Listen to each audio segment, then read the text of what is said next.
जयकारा वीर बजरंगबली दा।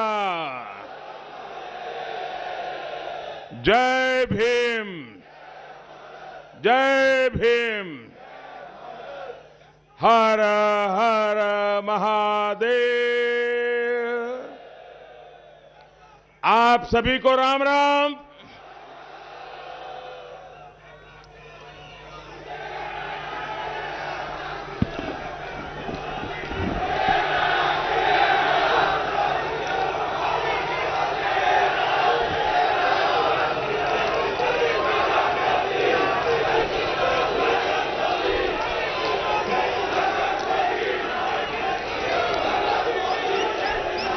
मंच पर विराजमान सभी वरिष्ठ महानुभाव, मैं आज मंच पर भी और इधर सामने भी कई पुराने हमारे साथियों को देख रहा था। बहुत दिनों के बाद सबका दर्शन करने का मुझे मौका मिला। मैं बहुत आनंद अनुभव कर रहा था। सब चेहरे पुराने पुराने मुझे आज नजर आ रहे हैं और कैप्टन साहब ने भी याद करवाया कि पंजाब केसरी का वीर शहीदों के नाम एक कार्यक्रम रेगुलर चलता था। विजय जी से मेरी बहुत पुरानी दोस्ती रही, तो मैं हर बार उनके इस कार्यक्रम में आता था। और वो सही बात है, कैप्टन साहब से उस समय मेरा निकट परिचय आया।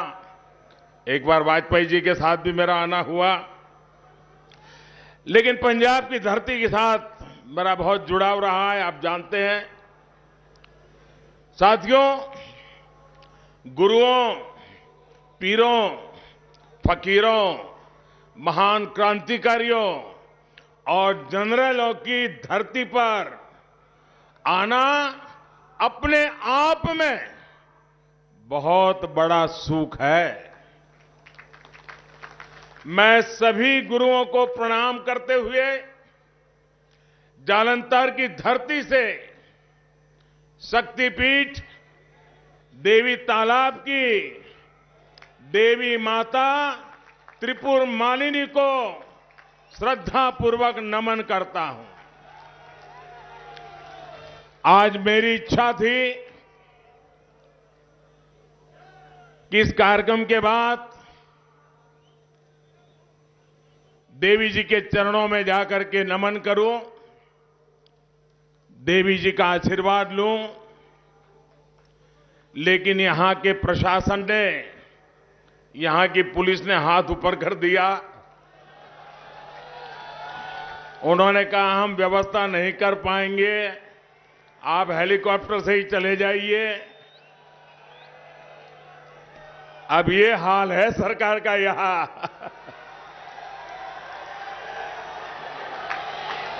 लेकिन मैं मां के पास दोबारा जरूर आऊंगा, मां के चरणों में सर झुका के रहूंगा।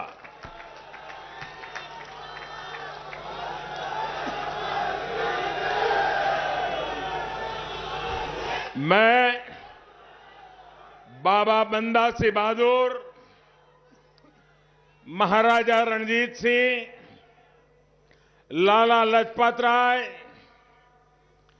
वीर शहीद भगत सिंह जी, शहीद उधम सिंह जी और दोआबदा गांधी पंडित मूलराज शर्मा जी के चरणों में श्रद्धांजलि अर्पित करता हूं।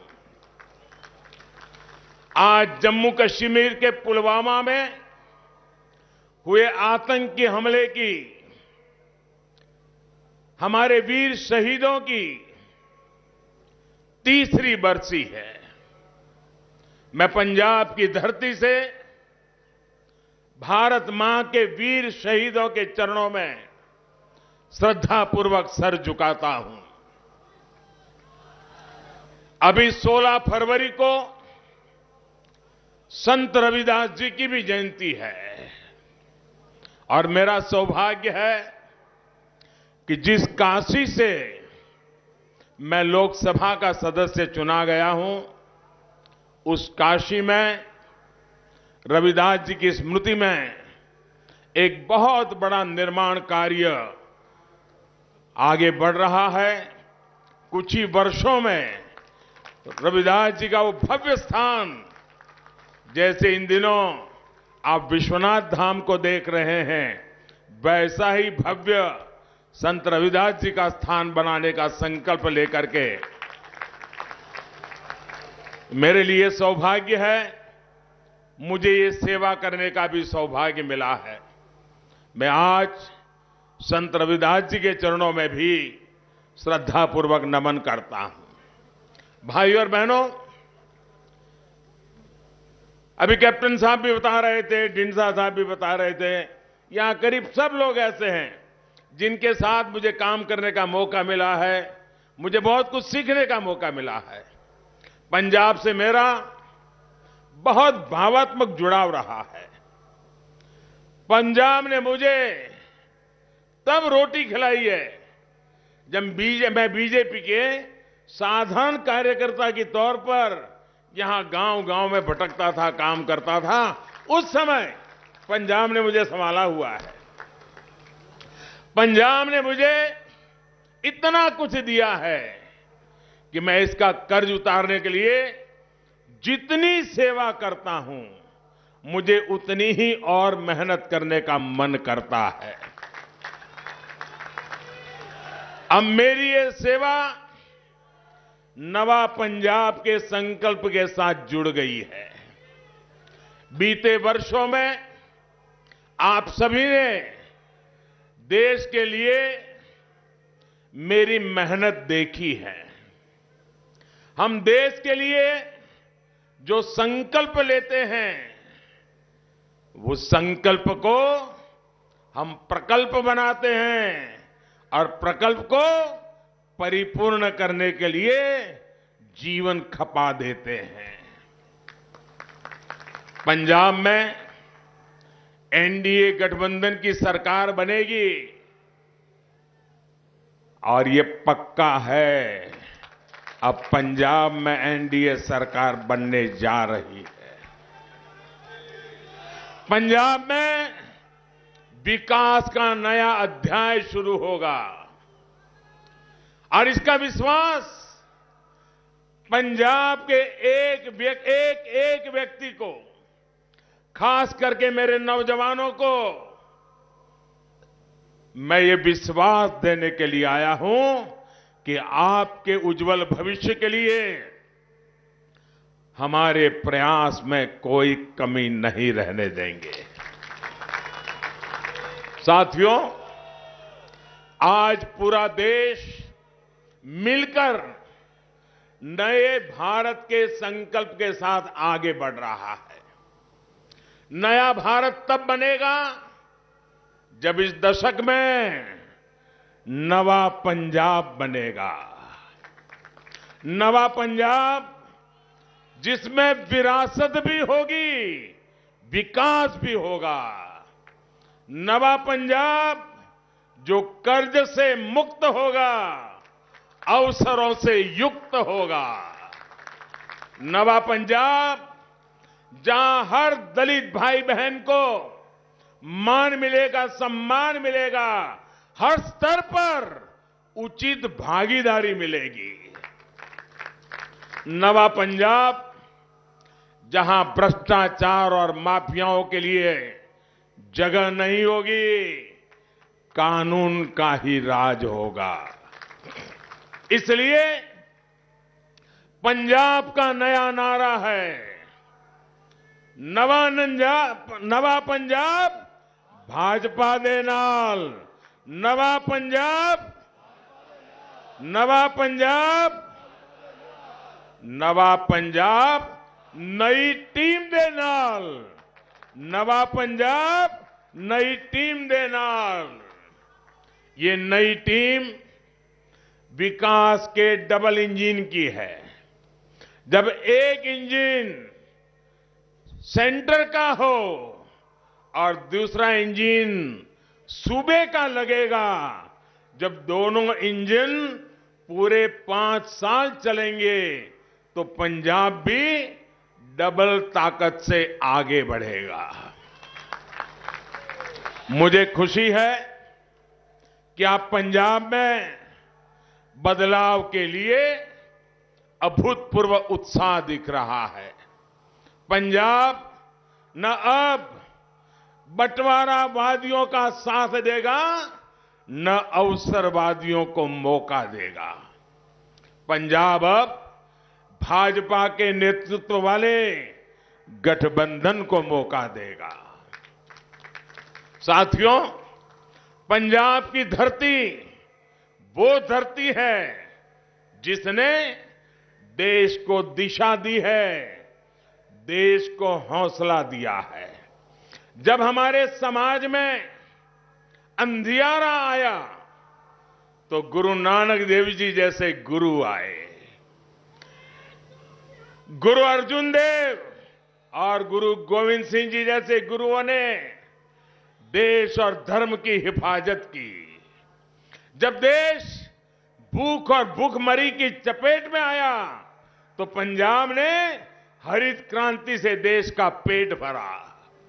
लेकिन जिन लोगों को पंजाब की पहचान में आस्था नहीं है, वो अपने सियासी हितों के लिए इसे तबाह करने पर तुले हैं।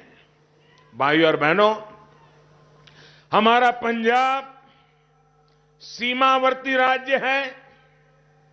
इसकी सुरक्षा, इसकी शांति देश की एकता अखंडता के लिए जरूरी है।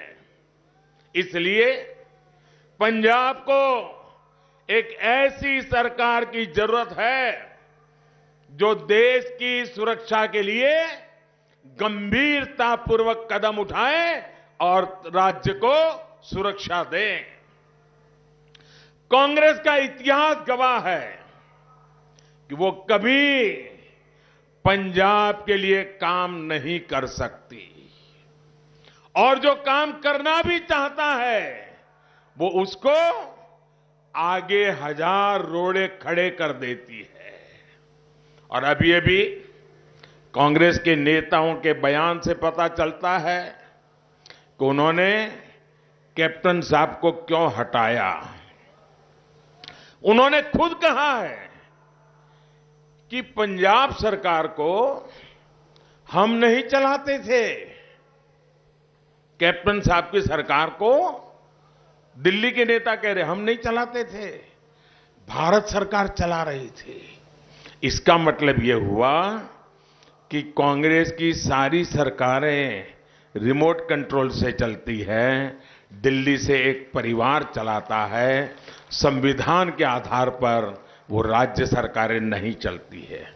और कैप्टन साहब ने फेडरलिज्म के सिद्धांत के अनुसार अगर भारत सरकार के साथ मिलकर के काम किया और भारत सरकार ने अगर पंजाब के साथ मिलकर के काम किया तो भारत के संविधान के अनुरूप काम किया कि नहीं किया भाई? किया कि नहीं किया? हमने संविधान का आदर किया कि नहीं किया? हमने फेडरलिज्म का आदर किया कि नहीं किया? यहां कांग्रेस के नेता आकर के कहते थे कि कैप्टन साहब हमारी नहीं सुनते थे, भारत सरकार और कैप्टन साहब की सरकार मिलकर के पंजाब को आगे बढ़ाना चाहती थी। ये रोड़े अटकाते थे और जब रोड़े अटकाने की उनकी ताकत इतनी बढ़ गई कि आखिर उन्होंने कैप्टन साहब को ही विदा कर दिया। भाइयों बहनों, हम पंजाब के लिए सरकार किसी की भी हो, हम फेडरल स्ट्रक्चर में विश्वास करते हैं। हिंदुस्तान के हर राज्य का भला करना ये भारत सरकार का दायित्व है। हमने प्रयास किया, लेकिन कोई परिवार रिमोट कंट्रोल से सरकारें चलाए, संविधान की परवाह न करे, तब तो देश में तनाव ही पैदा होगा। और यही काम ये परिवार कर रहा है। भाइयों बहनों, हमारे गुरुओं ने, संतों ने कहा है, पाप का घड़ा जब भरता है तो फूटता भी है। और कांग्रेस को उसके कर्मों की सजा मिल ही रही है।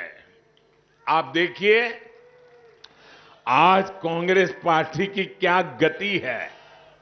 आज उनकी अपनी ही पार्टी बिखर रही है। कांग्रेस के ही लोग अपने नेताओं की सारी पोल पट्टी खोल रहे हैं। मैं आपसे जानना चाहता हूं, आपस में लड़ रहे लोग पंजाब को स्थिर सरकार दे पाएंगे क्या? पूरी ताकत से जवाब दीजिए। स्थिर सरकार दे पाएंगे क्या? पंजाब का भला कर पाएंगे क्या? पंजाब के सपने पूरे कर पाएंगे क्या? अपनी कुर्सी बचाने में जुटे ये लोग पंजाब का विकास कर पाएंगे क्या?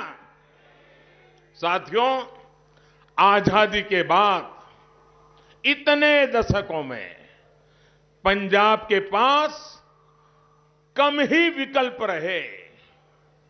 हम जब अकाली दल के साथ थे, और आज अकाली दल का एक दूसरा रूप ढींडसा साहब के नेतृत्व में हमारे साथ आज भी है। हम जब अकाली दल के साथ थे तो उन्हें बड़ा भाई मानकर हमेशा हमने अपनी छोटी भूमिका को स्वीकार किया था। दिल में सिर्फ एक ही बात थी, जिस बात में पंजाब का भला होगा वही करेंगे।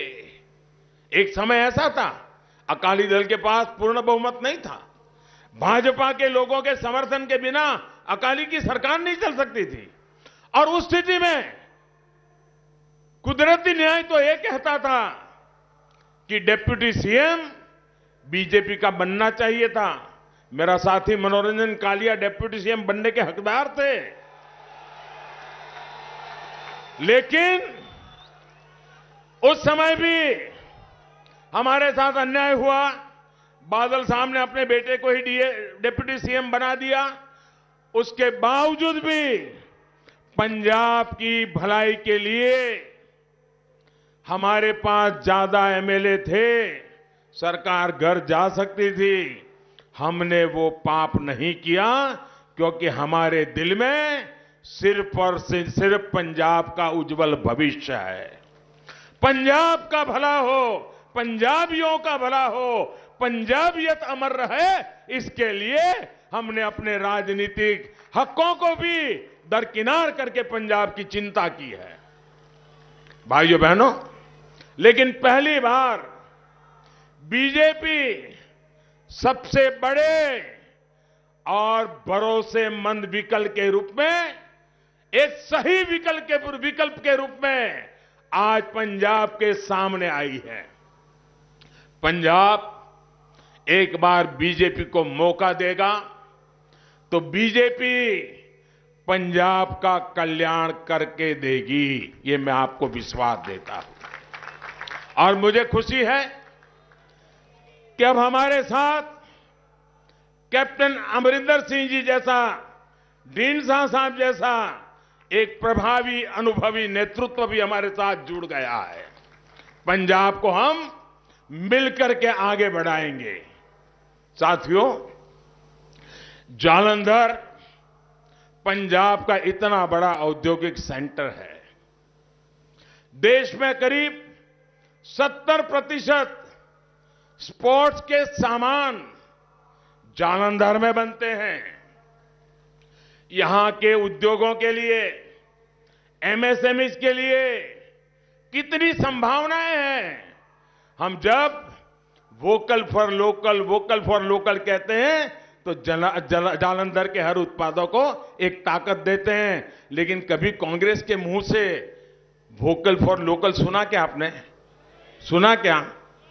अब उसमें कोई बीजेपी है क्या? वो आपका सामान, उसका सम्मान बढ़े, आप जो पैदावार करते हैं उसकी ताकत बढ़े, तो उसमें कांग्रेस का जाता क्या है? लेकिन वो भी, उसके लिए भी उनके पेट में दर्द होता है। भाइयों बहनों, कांग्रेस की नीतियों ने यहां की इंडस्ट्रीज को तबाह कर दिया, रोजगार खत्म कर दिया। इस हालात को भाजपा की डबल इंजन सरकार ही बदल सकती है। अभी पंजाब में व्यापार कारोबार को जिस तरह माफियाओं के कब्जे में दे दिया गया है, ये खेल भाजपा सरकार में नहीं चलने दिया जाएगा। भाजपा की सरकार में यहां का व्यापारी बिना किसी अत्याचार के, बिना किसी खौफ के अपना व्यापार करेगा। इस बात का मैं आप सब पंजाब वासियों को भरोसा देने आया हूं। भाइयों बहनों, देश में आज जहां जहां डबल इंजन की सरकार है, वहां डबल तेजी से विकास हो रहा है। डबल इंजन की सरकार गरीबों को बिना भेदभाव पक्का घर बनाकर दे रही है। डबल इंजन की सरकार गरीबों को बिना भेदभाव मुफ्त वैक्सीन लगवा रही है। डबल इंजन की सरकार गरीबों को बिना भेदभाव मुफ्त राशन दे रही है। डबल इंजन की सरकार बिना भेदभाव गांव का भी विकास कर रही है और शहरों का भी विकास कर रही है। डबल इंजन की सरकार पंजाब में ज्यादा तेजी से सड़कें बनवाएगी, ज्यादा तेजी से पंजाब में आधुनिक इंफ्रास्ट्रक्चर का निर्माण करेगी। भाजपा सरकार आएगी तो जालंधर समेत इस पूरे क्षेत्र में कनेक्टिविटी को बढ़ाया जाएगा, उद्योगों को गति देने के लिए काम किया जाएगा।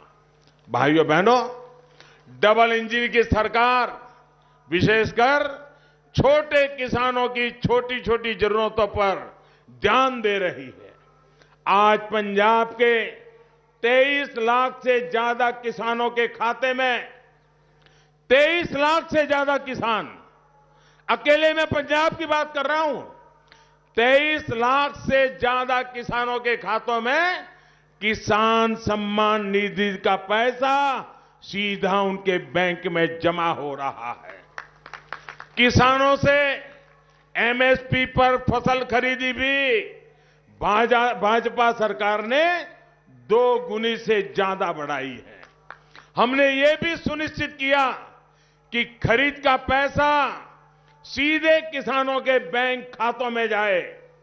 कोरोना की वजह से वैश्विक बाजार में खाद के दाम बढ़े, लेकिन हमने पूरी ईमानदारी से प्रयास किया कि ये इतना बड़ा बोझ आया है, हिंदुस्तान की तिजोरी पर बहुत भयंकर बोझ आया है, लेकिन ये बोझ हम किसानों के माथे नहीं जाने देंगे। हमने किसानों को वो बोझ ट्रांसफर नहीं किया, सरकार की तिजोरी खाली की, लेकिन किसानों को खाद उसी दाम से देते रहे जो पहले हम देते थे। सारा बोझ हमने सहन किया। साथियों, डबल इंजन की सरकार किसानों की आय बढ़े, खेती पर होने वाला खर्च कम हो, इसके लिए काम करेगी। देश ने ऑर्गेनिक फार्मिंग और नेचुरल फार्मिंग की दिशा में भी बड़ा अभियान शुरू किया है। पंजाब में इसका ज्यादा से ज्यादा विस्तार धरती मां को भी बचाएगा और पंजाब के किसानों का फायदा भी करेगा। साथियों, आज एक तरफ भारतीय जनता पार्टी और एनडीए है, जिसकी विचारधारा पंजाब और पंजाबियत से जुड़ी है। हम गुरु नानक देव जी के 550वें प्रकाश पर्व और गुरु तेग बहादुर जी के 400वें प्रकाश पर्व को पूरे देश में और दुनिया में पूरे सम्मान के साथ मनाते हैं।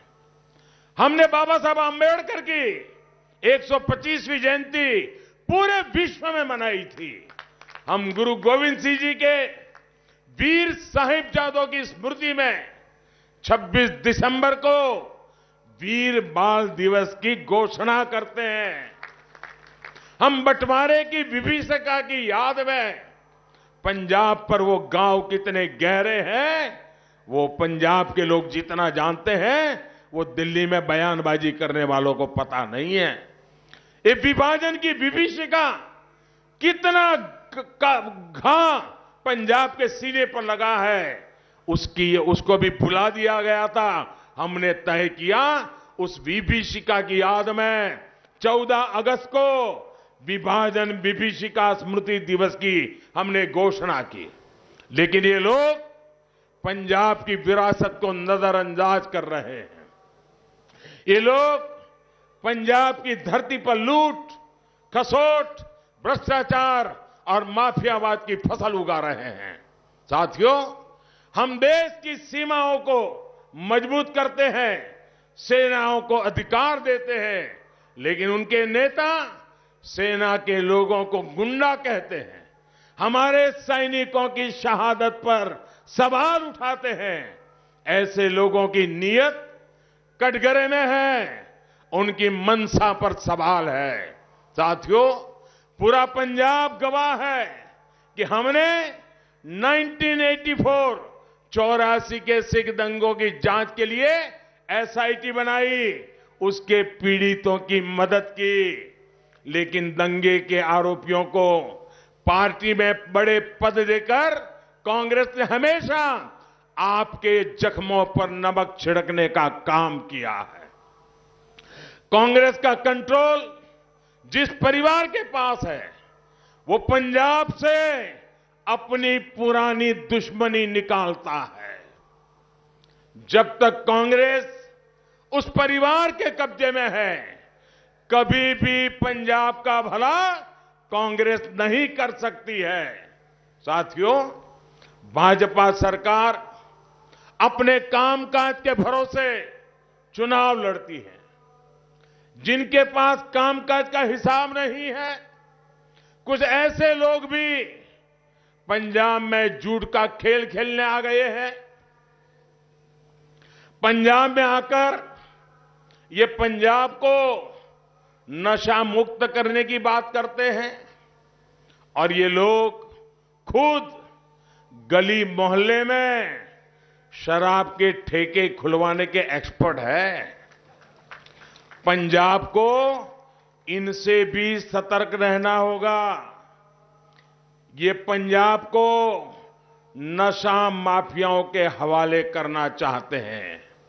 और आप लोग ये आप भी याद रखिए, ये वही लोग हैं जो सर्जिकल स्ट्राइक पर सेना से सबूत मांग रहे थे, पाकिस्तान के सुर में सुर मिला रहे थे। साथियों, ये कैसे लोग हैं, इनका चरित्र कैसा है, मैं आपको बताता हूं। 2014 का जब चुनाव था, मैं गुजरात में मुख्यमंत्री था और भारतीय जनता पार्टी ने मुझे प्रधानमंत्री पद का उम्मीदवार घोषित किया था। और मैं चुनाव अभियान के लिए पूरे देश में दौड़ रहा था। राज्य के मुख्यमंत्री के नाते वहां का काम भी करता था। एक दिन हुआ ऐसा कि मुझे पठानकोट आना था और पठानकोट से हेलीकॉप्टर लेके मुझे हिमाचल के दौरे पर जाना था। आप हैरान हो जाएंगे, कांग्रेस के नामदार, उनके युवराज, वो सिंपली एक पार्टी के एमपी थे और कुछ नहीं थे। उस दिन उनका भी अमृतसर के आसपास कहीं कोई कार्यक्रम था। मेरे हवाई जहाज को उड़ने नहीं दिया गया। मुझे पठानकोट पहुंचने में 1-1.5 घंटा देरी हुई। जब पठानकोट पहुंचा तो मेरे हेलीकॉप्टर को नहीं उड़ने दिया। क्यों? क्योंकि उनके युवराज पंजाब के किसी दूसरे कोने में आने वाले थे, इसलिए मुझे हवाई यात्रा करने से रोक दिया गया था। ऐसा सत्ता का दुरुपयोग एक परिवार के लिए कैसा होता था 2014 में। और हेलीकॉप्टर सूर्यास्त होने की तक ही चल सकता था, सूर्यास्त होने से पहले उड़ जाना पड़ता था। मेरे हिमाचल के 2 कार्यक्रम उस समय इतनी दौड़ धूप के बीच कैंसिल करने पड़े थे। इस प्रकार से अपने विरोधियों को रोकना, परेशान करना, ये कांग्रेस के कारनामे रहे हुए हैं भाइयों। इस प्रकार की परेशानियां हर विपक्ष को कांग्रेस पिछले 50-60 साल जब भी मौका मिला है यही करती रही है।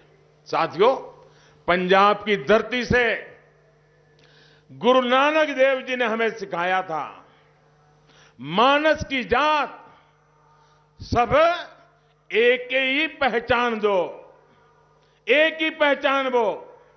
हमारे गुरुओं ने समाज में कोई भेदभाव नहीं किया, धर्म की रक्षा के लिए बलिदान दिए। महाराजा रणजीत सिंह जी ने काशी में विश्वनाथ मंदिर के लिए सोना दिया और उसे सोने से मढ़वाकर उसका गौरव लौटाया। भारतीय जनता पार्टी आज उन्हीं आदर्शों को लेकर काम कर रही है।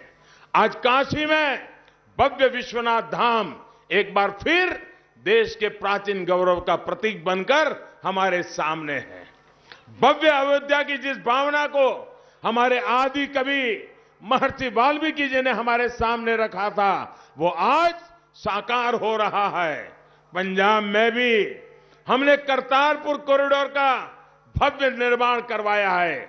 स्वदेश दर्शन योजना के तहत पंजाब के पवित्र स्थानों को जोड़ते हुए हेरिटेज सर्किट का विकास किया जा रहा है। भाइयों और बहनों, जब हम विरासत को आगे बढ़ाते हैं, अपने पवित्र स्थलों पर सुविधाएं बढ़ाते हैं, तो इसका लाभ वहां के लोगों को ही होता है और देश भर से आने वाले यात्रियों को भी होता है। देश भर से जब श्रद्धालु वहां पहुंचते हैं तो किसी की रोजी रोटी बढ़ती है, किसी को रोजगार मिलता है। साथियों, पंजाब की सेवा वही पार्टी कर सकती है जो दल से ऊपर देश के लिए सोचती है, देश के लिए बात करती है। मैं पंजाब के लोगों को यह आश्वासन देना चाहता हूं, हम पंजाब के विकास के लिए कोई कोर कसर नहीं छोड़ेंगे। हम पंजाब के युवाओं के लिए, पंजाब की नशा मुक्ति के लिए कोई कसर नहीं छोड़ेंगे। और मैं पंजाब के लोगों से एक बड़ा गंभीर सवाल पूछना चाहता हूं। मेरी बात को गौर से सुनिए और जो माताएं बहनें यहां मुझे सुनने आई है और जो माताएं बहनें घर में टीवी पे मुझे सुन रही हो, तो मेरी बात को गौर से सुनिए। आप कल्पना कीजिए, आपके पास बंगलो है, गाड़ी है, खेत है, खलिहान है, अच्छी खासी कमाई है, सुख चैन की जिंदगी है, कोई कमी भगवान ने रखी नहीं है, कोई कमी गुरु महाराजों ने रहने नहीं दी है, सब कुछ है। कल्पना कीजिए, लेकिन आपका जवान बेटा नशे की लत पे चढ़ गया, उसमें ही अगर डूब गया, मेरी माताएं बहनें मुझे बताएं, ये मिलकत आपकी किस काम आएगी? ये बंगला किस काम आएगा? ये गाड़ी किस काम आएगी? अगर बेटा बर्बाद हो गया तो आपके लिए क्या बचेगा? आपके संतान बर्बाद हो गए तो आपके लिए क्या बचेगा? क्या मेरी माताओं बहनों को उन्होंने जो अपने संतानों के लिए सपने देखे हैं, उन सपनों को पूरा करने के लिए हमने एक माहौल बनाना जरूरी है कि नहीं है? नशे से मुक्ति का अभियान हर मां, हर परिवार को बचाना, उनके सपनों को साकार करने के लिए जरूरी है कि नहीं है? भाइयों बहनों, ये मुहिम किसी के खिलाफ नहीं है। दिल में बड़ा दर्द होता है। मैंने पंजाब की धरती पर काम किया है। पंजाब का मुझ पे कर्ज है, मैं कर्ज चुकाना चाहता हूं।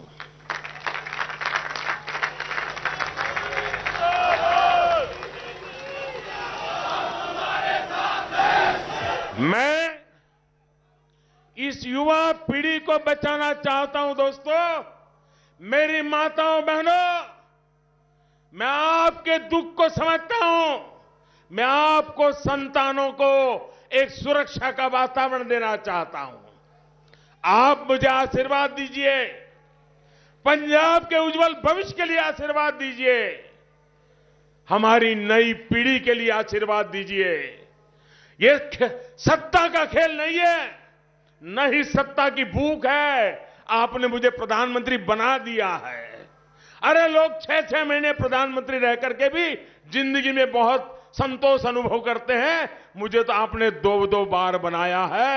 मैं आपके लिए मेरी जिंदगी खपाना चाहता हूं। मैं अपने सुख के लिए नहीं हूं, मैं आपके सपनों के लिए हूं। मैं आपके सपनों को साकार करने के लिए हूं। और इसलिए अगले 5 साल नवा पंजाब का समय होगा। 20 तारीख को इसी संकल्प के साथ एनडीए को जिताने के लिए वोट देना है। आप सबको घर घर जाना है।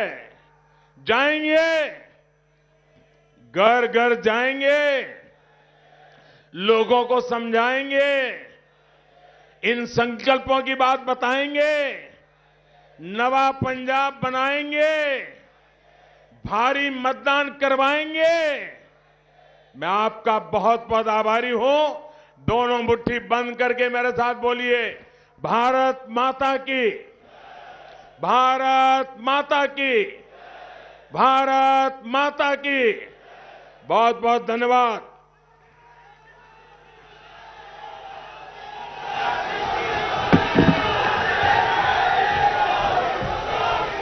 भारत माता की। ਜ਼ਿਲ੍ਹਾ ਪ੍ਰਧਾਨ ਜੀ ਸਾਡੇ ਸੁਸ਼ੀਲ ਜੀ ਜ਼ਿਲ੍ਹਾ ਪ੍ਰਧਾਨ ਜੀ ਧੰਨਵਾਦ ਕਰਨਗੇ।